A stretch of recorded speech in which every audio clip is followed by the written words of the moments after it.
My name is George, and I've served in Myanmar, which is formerly known as Burma. It's a country that's tucked in between India and Thailand and China to the north.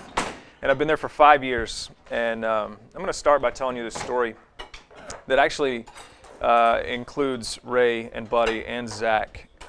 Sometime last year, I think it was back in August, we had been thinking about this city called Bagan. Bagan is the former ancient capital of my country, of Myanmar. And everywhere you look, it's a desert, but everywhere you look, there's just pagodas. It was once called the land of 4,000 pagodas. They're just everywhere. The whole skyline is just pagodas, right? So we were praying one day, and we were looking out over the river. There's the Irrawaddy River that cuts through Myanmar. And in some places, the Irrawaddy River is 2 miles wide. And what happens, the way the Lord created this river, there's this island that appears for about 90% of the year.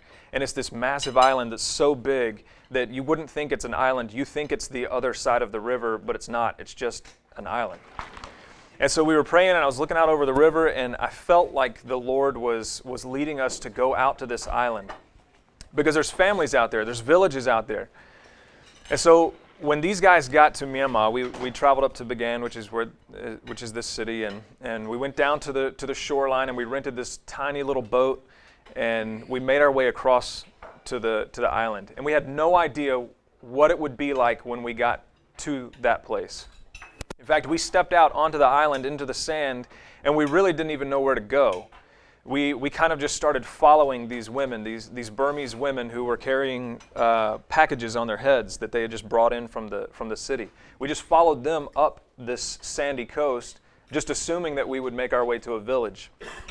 And so we got into this little village area, and there was a little clearing of some trees on the left. And we stepped into that little clearing, and there were red and white ribbons hanging from the trees all around us. And there was this structure that they had put up in this clearing, and it was a spirit house. It was a spirit shelf. They believed that this was their spirit that dominated their culture, dominated their worldview. And it was so rare and so different that even my Burmese partners had no idea what evil spirit, what dark spirit, what demon this was. So together as a team, we circled up and we prayed over the village, and we prayed that God would begin to free this village and free the Burmese people from stuff like that, because spirit worship, spirit appeasement is what these people do. So we prayed. And after we prayed, we turned and started going further into this village. And there's a lot of freedom that I have as an American to just do completely absurd, crazy things in a village in Southeast Asia. And what I mean by that is a Burmese person, if they're walking through a village, they're most likely they're not going to just walk up and start a conversation with someone. It would be as awkward as sometimes it is for us here, Americans, to go up and just start a random conversation with a random American. But because I'm an American in a Burmese village, I can do that, and it might be weird, but no one cares. So we're walking down this path, and I was up in front of these guys, and I was with my Burmese best friend, and we were just looking around and praying, Lord, give us a chance, give us an opportunity to express the gospel somehow, some way to these people. And as soon as we looked up, this lady peeped her head around her house, and she smiled at me. And that's the most dangerous thing a Burmese person can do to me, because to me, that's a door. To me, that's God saying, okay, this person, if for no other reason, they look friendly, so let's go talk to them. So we walked into her house, into her little compound that she and her family had, and we struck up a conversation with her family. I actually started talking to her husband. I sat down on the ground and I began drawing a picture of the gospel in the sand with a used up battery that I found under her house. And while I'm sharing the gospel, drawing this picture in the sand, her husband, this Burmese man whom we had never met before, he started shouting out, I want to believe this gospel. I want to believe in this God. I believe that this God is true. Even though I'm Buddhist, even though I've grown up in the spirit appeasement, I believe that whatever it is you're drawing in the sand, I believe that is life-changing and that is true, and I want to believe that.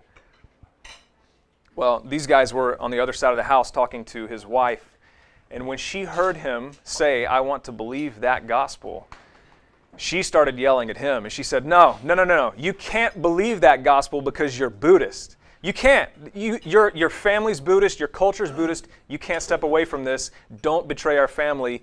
You can't believe this gospel. And so the Burmese guy I was with, we got up and we went over and we started talking to this woman.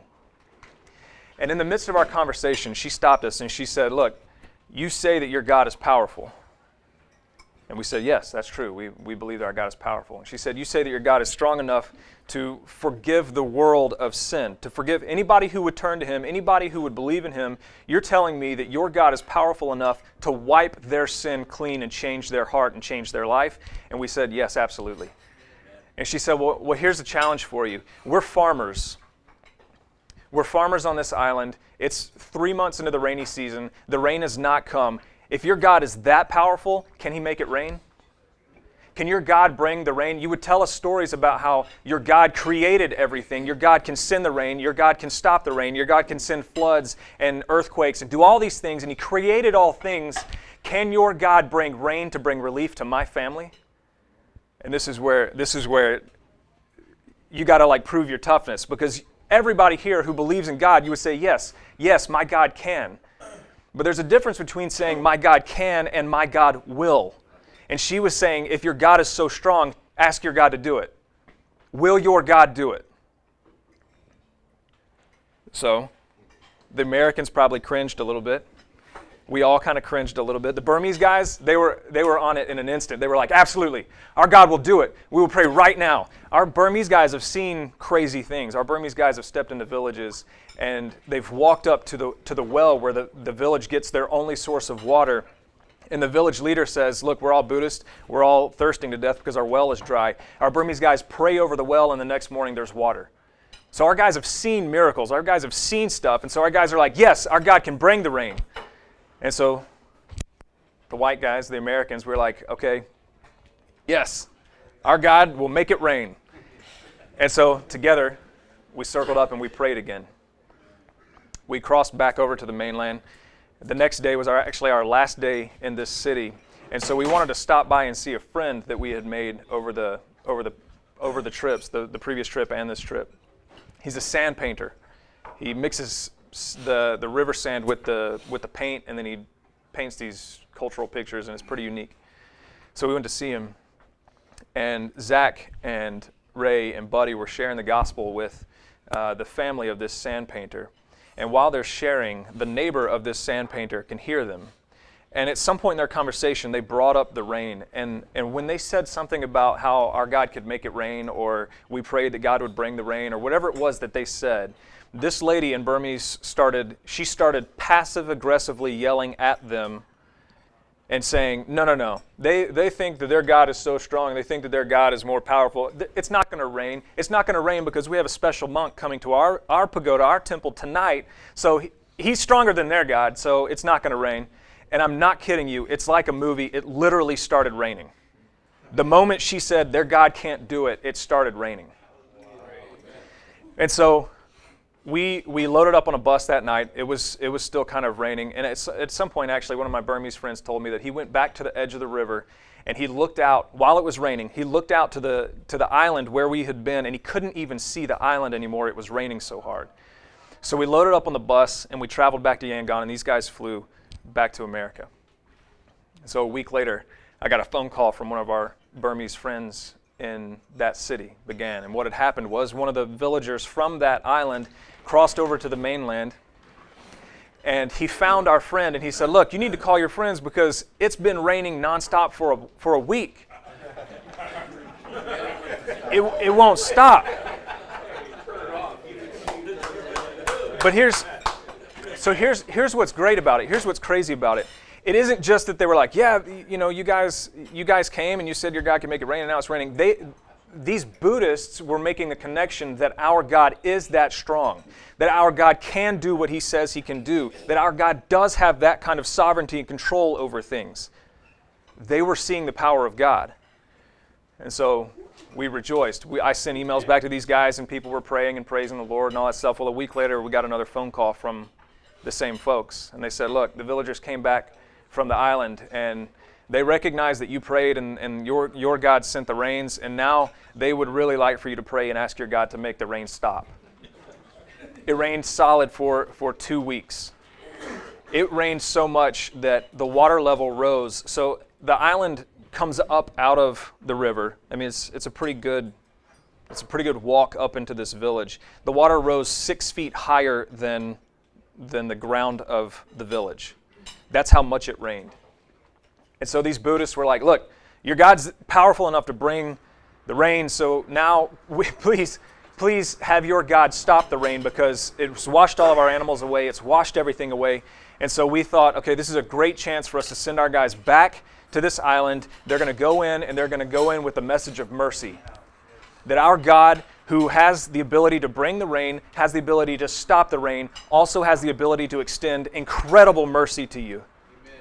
That even though you're Buddhist and you've turned from Him, even though you're animistic and you've played around with evil spirits, even though you've done nothing to deserve any kind of goodness from our God, He is that good and that faithful and that merciful. And so they stepped back into this city. And the government had actually relocated all of the villagers. It's 1,116 people or something like that. The government had taken all of those villagers out and put them on the floor of a pagoda. And what our team found when they got there, is that they hadn't eaten in 2 days. They hadn't had water in 2 days. Essentially, the government just removed them and put them at this pagoda and then just left them. They had nothing. All of their stuff got washed away. And we had sent our team with instructions, find 1 or 2 families that you can really invest in, that you can get into their house and share the gospel. And they went in with that mindset. But when they got there, the need was so great. They said, there's no way that we can leave here only having helped 2 or 3 families. So what do we do? And they prayed. And when they prayed, God led our most senior partner to somehow manage the money so that they were able to feed everybody. All 1,100 whatever something people on the floor of this pagoda. And so when they did that, the village leaders stepped up to our team and they said, look, the Buddhist government brought us here and left us here. The Buddhists haven't even come back to see us. The Buddhists haven't tried to help us. The Buddhists haven't tried to do anything. The only people here that's offered any kind of help to us is you guys. You guys came and you prayed, and God brought the rain, which we asked you to do. You guys prayed and God stopped the rain, which we asked you to do. And now you're the only one showing up to show us love.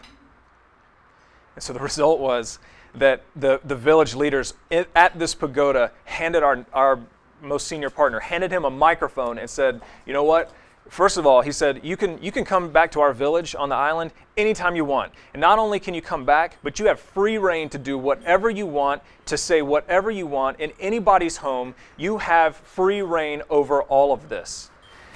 And here's a microphone. You can say whatever you want to all 1,000 something people right now. And so at this pagoda, on the floor of this pagoda, they got to share the gospel with 1,000 plus Buddhists who had never heard it before. And so these guys come back this last trip, and we're doing all sorts of stuff in this village, and we've formed a really good relationship with this village leader. Of course we have, right? Our God is doing some crazy things, and so this village leader doesn't want to make our God angry. He's seen some of the wrath with the flood, but in our investment in this village, these guys got to talk and share with this one particular man. And the gospel was shared with this man about 5 times. I think 2 of these guys shared, or maybe all 3 of them, I'm not sure, and a couple of our Burmese friends shared. And by the end of that trip, this guy believed. This guy believed, but not only that, his wife believed. And they had a conversation when these guys were in their house the last time. They had a conversation, and in that conversation, they were discussing, okay, can we do this? Can we be the only Christians in our village? Is the cost that we will face worth it? Is the gospel worth this change? Is the gospel worth this embrace? And the answer for them was absolutely, so let's do it. And he didn't want to leave. This guy converted. He became a believer, and he was so taken by the fellowship of his brothers that he wouldn't let Ray go. He was holding on to Ray, and he wouldn't let him go. He had his arm around Ray, and then he was holding Ray's hand, and he wouldn't. I think Ray even tried to shake him free, and the guy wouldn't let go. Why? because the gospel changed him. You see, this story is full of all sorts of pictures of God's power and God's ability to do some crazy things. But the most incredible thing that's in this story isn't the flood. It isn't the prayer that resulted in these crazy events that happened. It's the fact that God can step into a man's life who knew nothing. He knew nothing. He's not even an educated man. He doesn't even know normal stuff. He's got nothing. And God changed him. God broke his heart and changed him and saved him. That's the miracle. That's the miracle. That's what the gospel does. To any man of any culture, any ethnicity, it does not matter. That's the power of the gospel. Yes, our God can bring the rain, but more importantly, our God can bring forgiveness. That was a little bit longer story than I wanted, but I'm going to pray for you, and then we're going to look at Romans 1 briefly. So let me pray for you real quick. God, it's my hope that you would use this morning, God, to challenge the men who do believe, and to convict the men who don't. Convict the men who do, Father. Convict me. God, I know without a shadow of a doubt that there's not a word that I can offer these men that is of value if it's not bathed in the gospel, bathed in your truth, empowered by your Spirit. God, my wisdom will fail these men. My words will fail these men. But God, I pray that you would speak to their hearts. I pray, Father, that whatever happens today, however you lead me to speak, Father, I pray that you're honored and that you're glorified. Father, I pray that you would check my heart today. And I pray that even as I speak about the gospel, Father, I pray that it would bring conviction to my heart and my life. God, I know that there's days that I live as though the gospel isn't all that important. And that's crazy to say for a missionary who lives in Southeast Asia, but God, I know it's true. There's days that the gospel is the last thing on my mind. Jesus is the last thing on my mind. I get busy. Whatever my excuses are, Father, I'm sorry. I ask for forgiveness, Father. I ask, Lord, that you would just help us to understand the gospel this morning, God. We love you. Pray these things in Jesus' name. So a long time ago, there was this man. And this man, honestly, was probably not all that different from us today. In fact, if he was alive today, which he's not, he may have even come to fellowships like this. I don't know. He may have met with friends, with brothers, with guys who were similar to him. He may have spent time with these guys. I mean, he was just a normal guy for the most part. His parents were incredibly educated. His dad especially, incredibly religious man, just super educated. And because of his dad's influence, this particular man also had a liking for religion and theology. But other than that, he was probably just a normal guy. He probably woke up in the morning. He probably would have done some of the similar things that I would do here if I woke up in the morning. Maybe he would read. Maybe he would read the newspaper to see what's going on. Maybe he would eat French toast. Maybe he would drink some coffee. Maybe he would take a shower and get ready for work, just like all of you would do. Maybe he would tie up his shoes, and get his jacket because it's cold in San Diego. He would get ready to go. He would step out of his front door, maybe get in his vehicle and go to work. He probably just like a normal guy, right? But this guy was really good at his job, and he loved his job. He was so passionate about his job. He wanted to be the best. He wanted to be like the Michael Jordan of what it is he does or did. And so he would go to work, and he was so good at it. He's so good at it. He was a hunter. Only he didn't hunt. Like, what are the things that people normally hunt for? Maybe they hunt for deer, right? This guy didn't hunt for deer. Maybe they hunt for boar. This guy didn't hunt for boar. Maybe they hunt for bears. I don't know. One of our Burmese partners, he used to shoot bears. I didn't even know you could do that, but you can in Myanmar. You can just walk around and shoot bears. This guy didn't hunt for that. This guy was incredible at his job as a hunter, and what it was that he hunted were men. He stepped out of his house every single day, and his goal in life was to destroy men. More specifically, his goal in life, and he was so good at it, was to step out of his house ready for work and destroy Christian men. And so one day this guy got a letter, and it said, hey, you like to destroy Christian men? Well, we've heard that there's rumors that there's some Christian men in this city just a little ways away. So get your shoes on, eat your breakfast like you normally would every single day, step out of your house, go to this other city and find these guys. Find the Christians because they're there. We know they're there, so go kill them. Go find them.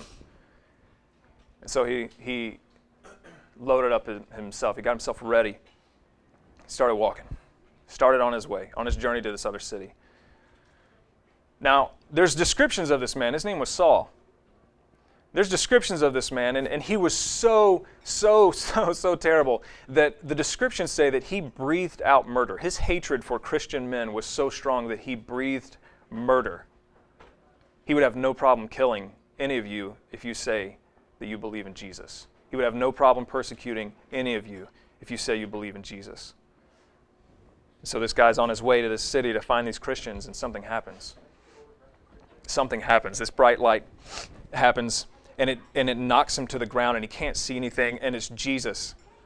It's Jesus, and he says, you think that you're helping religion because you're keeping it pure, you're getting rid of these crazy Christian people, but really what you're doing is you're persecuting me. And it changed Paul forever. Changed Saul into Paul. He went from taking life to encouraging life. And one of the ways that he encouraged life was that he wrote letters to the church. He wrote letters to men like you and like me. And he gave instructions to men just like you and just like me. And he said, look, the gospel changes everything. It changes everything. And one of the greatest books that he's ever written that explains the gospel the most fully is Romans. And so I want you to look at a passage or listen to a passage of Romans. It's chapter 1. It's only 3 verses, 14, 15, and 16. This is what it says. This is Paul. This is the guy who spoke murder. This is the guy who breathed murder. This is the guy who would find you and take you out for pleasure. He enjoyed it. He was good at it. And now he's writing this. Listen to what he says. I am under obligation both to Greeks and to barbarians, both to the wise and to the foolish. So I'm eager to preach the gospel to you, also who are in Rome. For I am not ashamed of the gospel, for it is the power of God for salvation to everyone who believes, to the Jew first and also to the Greek. This guy who breathed murder is now under obligation to Jesus because Jesus has taken away his sin. Jesus has changed his heart, changed his life, and now he is under obligation. He calls himself, in verse 1 of chapter 1, he calls himself a servant, a bondservant, which means he's been purchased by someone for something. He was purchased by Christ, by the blood of Christ, for the purposes of God's kingdom. That's what the gospel does. So he has an obligation. His life is not his own because of the gospel. An obligation to whom? He says, I'm obligated to the Greeks and to the barbarians. At this time, this is a perfect way to divide the world. You were either Greek or you were barbarian. You were either this sophisticated, artsy Greek culture, or you were this unsophisticated, non-artsy, sort of less refined barbarian. You were this or you were this. Paul is obligated to both, the Greek and the barbarian. He's obligated both to the wise and to the unwise. What Paul has to say about the gospel isn't just for seminary students. It's not just for people who have been pastors for 60 years. It is for them, but it is also for the uneducated people. And so by saying these two things, the Greek and the barbarians and the wise and the unwise, what he's telling you is that the gospel, Paul is obligated to all men. He's obligated to every single one of you. Why? Why would Paul be obligated to you? Why would Paul be obligated to all ethnicities and all cultures and all people and all education levels? Why? Because when you get down to it, we are all the same. Every single man on this planet has the same problem.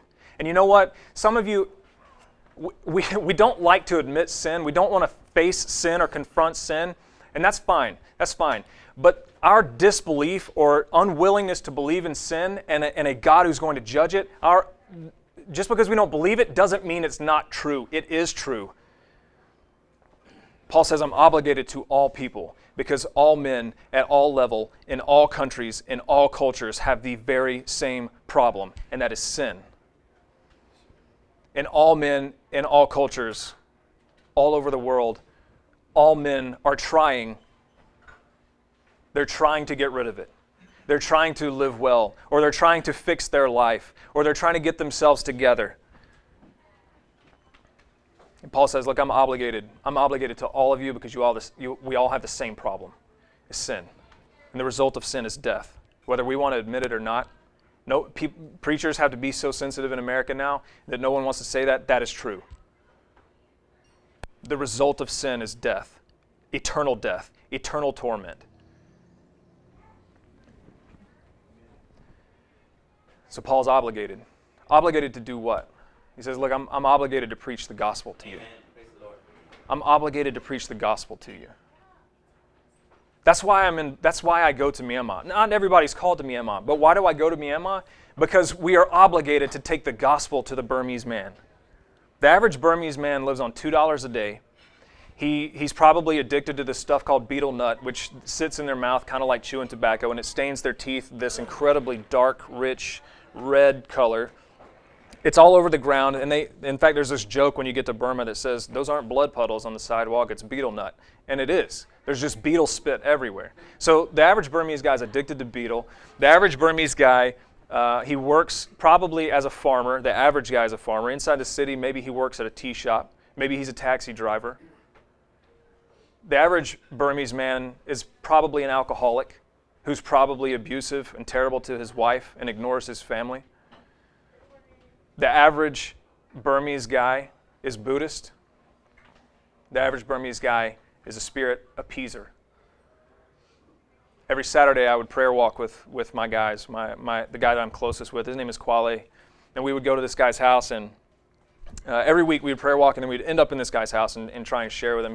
He is the average Burmese guy. And so one day we're sitting in his house, and I said, hey, what do you think about sin?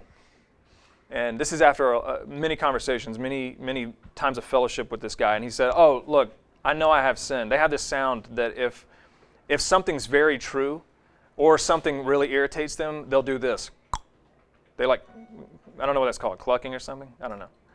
They make that sound. So if you're ever watching a Burmese guys watch a soccer match, you're going to hear that a lot because they get frustrated with soccer players. So I said, what do you think about sin? And he was like, oh, I got it. I've got sin. And I said, well, what happens? When you die, you're a Buddhist. You're the average Burmese guy. So tell me, what happens when you die? And he said, oh, look, I know that I'm gonna have to face up to this sin. I know I'm gonna have to try and pay for this sin. And so I'm trying. I'm doing good things in my life. I'm trying to help people. But I know that when I die, I'm gonna come back. I know I'm gonna come back as one of two things. I'm gonna come back either as an insect, or I'm going to come back as a woman. And he looked at me. That's the kind of stuff that you read in a book from the 1960s, right? Or see on a National Geographic documentary or something. That's not something someone looks you in the face and says and actually means it. And this guy meant it. He's either going to come back as an insect or a woman. And he said, look, I really, really hope that I come back as a bug, as an insect. That's this guy's hope. That's the hope of this Buddhist. Why? Because women have more laws that they have to follow. And the greatest hope of a woman is to die and come back as a man. That's Buddhism. That's the average Buddhist guy. The average Buddhist guy is a spirit appeaser too, which means that they don't worship spirits. They're not doing what we just did a minute ago. They're not that happy in it. What they're doing is they're trying to appease spirits. They believe that bad things that happen to them are happening to them because of these spirits. And so they're trying to appease them, make them happy, give them sacrifices and calm them down a little bit. But they're also trying to manipulate them. See, if I don't like you, if you've done something to offend me, then I'm going to go to my spirit shelf and I'm going to give my spirit some sacrifices and I'm going to send these spirits to you and they're going to make your life miserable. So they try to appease them, they try to manipulate them. That's the life of the average Burmese guy. And we're obligated to take the gospel to them. Why? Because the gospel changes all of that. The gospel frees them from all of that. Americans have a misunderstanding of what Buddhism is. We think it's peaceful, we think it's calm, we think it's New Age and fun and a lot of meditation. No, it's slavery. It's slavery. It's slavery to a system of laws that they cannot work. And it's slavery to spirits. Spirits dominate their lives. Real spirits, evil spirits. So Paul's obligated. Obligated to do what? What would Paul do? He would preach the gospel, right? But sometimes we confuse that. There's a lot of things that Paul could say. When you go to work, there's a lot of things that you could say to people. There's a lot of good things that you could say to people. There's a lot of good things that you could do for people. But the obligation isn't to say good things. The obligation isn't to do good things for people. The obligation isn't to hold the door for women when they come through and be nice and say, oh, thank you, please, you're welcome. The obligation isn't to that. The obligation isn't to go to church on Sunday. The obligation is to speak the gospel. The word preach is to proclaim, to speak it. Evangelism is never less than the proclamation or the speaking of the gospel. That's the obligation of the Christian man. Amen. To do that. Why? Because that's the only thing that changes all men. That's the only thing that frees all men. So Paul says he's obligated to preach the gospel. Obligated to preach it. He's eager to preach it, he says. I want to preach it. Why? He tells you. What's so great about the book of Romans is it's kind of like this systematic argument. He says, look, this is true, and so therefore this is true. And because that's true, therefore this is true. He works his way through, all the way through the book of Romans, right? And so he says, I'm eager to preach the gospel. Why? Because I'm unashamed of the gospel. Why am I eager to preach it? I'm unashamed of it. He's unashamed of it. Now, I was studying Romans with one of my Burmese friends, and I hit that, and I was like, that's not right. That's way too convicting. Okay, first of all, why is Paul unashamed? He's unashamed because he has experienced it. Some of you, many of you maybe even all of you, I don't know, have experienced the gospel and you've been changed by it. And if you've been changed by it, there is no other result than being unashamed of it. That's change for the gospel. Right? If Paul is ashamed, then Paul stays silent. But because Paul is unashamed, Paul now has an obligation to speak the gospel to people. Right? So he's experienced it. He's experienced it. It's changed him. It's taken him from this guy who was a murderer, the baddest dude on the planet. He says, I was the chief of sinners. I was the worst person on this planet, and the gospel changed me. So he's unashamed. But remember, now it's like a progressive argument, right? I'm unashamed of the gospel. Why? Because it is the power of God unto salvation for all who would believe. The Jew first, and then the Gentile or the Greek. He's unashamed. He's unashamed because it's the one thing that can save all people. It's the one thing that has the power of God to save all men. When I was in high school, I went on a mission trip to Washington, D.C., and it was summer, and so everything was super hot, and our job was to hand out water and then try to share the gospel as we're handing out water. All we did was hand out water. We never spoke the gospel. And then when we got back, people were high-fiving each other. That was great. That was a great trip. No, that was a terrible trip. We did great at hydrating people, but we hydrated people like on their way to hell. I can't high five anybody over that. That's not right. Handing out water, being nice to people isn't going to change anyone. Amen. The only thing that brings people to salvation is the gospel. And usually for me, that's the last thing that I get to. You would say, oh, but you're a missionary. Yeah, but sometimes it's scary to share the gospel. Sometimes in my conversations, that's the last place I go to. Yet that's the one thing you need. And I'm going to sit there in front of you and talk about absolutely everything else because it's a little bit uncomfortable for me to share the gospel. But there's only one thing that saves. There's only one thing that has the power of God for salvation. Amen. Is it offensive? Is the gospel offensive? Absolutely. Is it hard? Is it hard to speak? Absolutely. But it's powerful. It changed that man on the island. It changed Paul. It changes Burmese people all day long. For some of you, it's changed you. For some of you, I pray that it will change you. The gospel is the power of God for salvation. Now, if you're sitting in here and you're hearing this about the gospel, you're hearing this about these crazy events that God has done around the world, and you don't believe, if that's you and you don't believe, here's my prayer for you. My prayer for you is that you would know that two things are absolutely true whether you believe them or not. Two things are absolutely true whether you believe them or not. The first is that you are a sinner. We are all sinners. I'm not saying that in condemnation over you. That's not my place. I'm not your judge. I am a sinner. I am a sinner who without grace, without Jesus, I would be an object of God's eternal wrath right now. But because of His grace, because of the gospel, I'm saved. So the reality is that we are all sinners. Amen. The second thing, the first, we're all sinners. The second, you will stand before God. You will. And that is so terrifying. That is a terrifying reality, that one day you will stand before God and He will say, why would I let you into heaven? And the only answer is grace. And the grace that frees you from sin, that forgives you of sin, is only found in the gospel. Only. The Buddhist can work all day long and it's not gonna take care of his sin. He can appease spirits all day long and it's not gonna take care of his problem. Only the gospel can. But you know what I found is that even for believers, we kind of lose sight of the gospel. For me, I lose sight of the gospel. I think that the gospel is for you if you've not believed yet. You believe in the past, or you believe, and so the gospel's for you. And then once you've believed, then the gospel really doesn't have a place in your life. But Paul doesn't stop there with just, it's for salvation. Later he says, look, this is for new life. This is what empowers your new life. It is for believers too. So if you're a believer here and you're struggling, because I think there's men struggling all over the world. I know there's men struggling all over the world because I've been all over the world. And in every place men are struggling. Now, I don't know what the problem is. Maybe it's problems with thought. Maybe we've got sin in our brain that we can't shut off. Maybe we're addicted to pornography and we don't know how to stop that. What do? Or maybe we have feelings of worthlessness. Oh, my job sucks and my family's terrible and everything's terrible and my car just broke down, and you feel like you've got absolutely no value. What do you do in those situations? And you say you're a Christian, but yet you've got these issues, so what do you do? What solves those problems? It's the gospel. Paul says, be transformed by the renewing of your mind. That renewal that frees you from addiction, that frees you from pornography, that frees you from a terrible marriage and being a jerk to people. That's the gospel.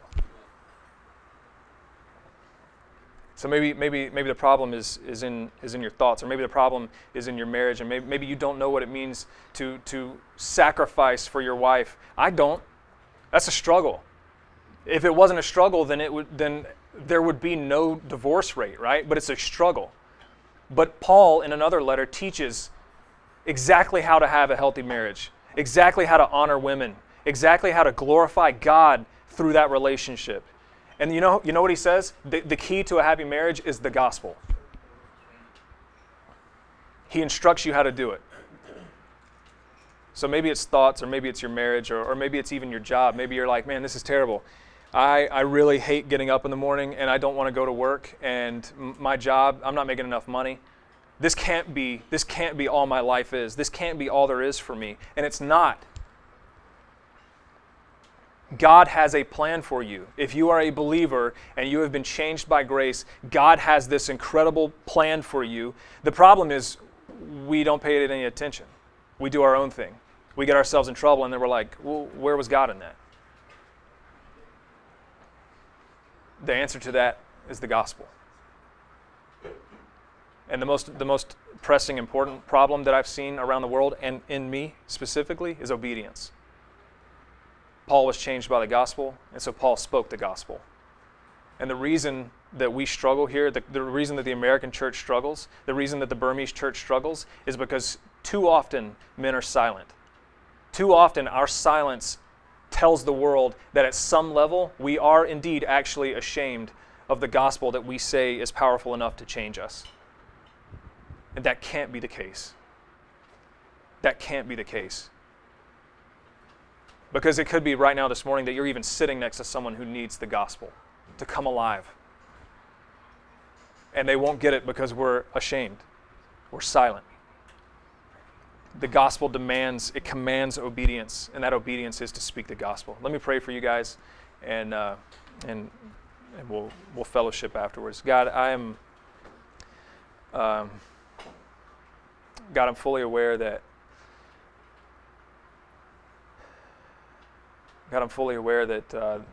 the issues that I've just scratched the surface of today, God, I'm fully aware that they are difficult issues.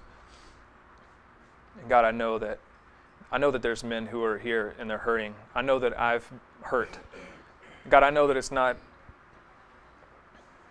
manly, it's not tough, it's not strong to admit that sometimes life is terrible, or to admit that we don't have an answer, to admit that we don't have joy. I know it's not manly to do that. God, I pray for myself this morning. I pray that you would humble my heart. Because what I need, Father, is not for the world to think that I am strong and mighty. God, that's not what's going to fix anything in my life. What fixes everything in my life is the gospel. It's for the world to look at my life and see Jesus. It's for the world to look at my life and see me living a life of humility, living a life changed by the gospel, living a life of obligation to Jesus, speaking the gospel to people. And Father, I pray for these men. I pray for those who don't know you. Lord, you say in your word that ultimately salvation comes down to this one thing, and that's God, believing that Jesus is Lord, proclaiming with our mouth that Jesus is God, and believing in our heart that you raised him from the dead. God, Paul says if we do those two things, God, that we're saved. And there's great humility in that. That's not an easy thing for us to do. It's not an easy thing for us to admit that we can't fix issues. God, I pray that you would help us to get there. God, I pray for myself. Help me, Father, to live life as a man who's been changed by the gospel. Because Paul was a great murderer, a great sinner. I'm equally as sinful, Father. And I've been changed by the gospel, and I pray that that would show in my life. God, I pray for these men. I pray that you would raise up incredible, godly men. I praise you for this fellowship, for this study, for this time. God, I just pray for your blessings to be upon it. I pray that these men would draw close to Jesus together. God, we love you and pray these things in Jesus' name. Amen.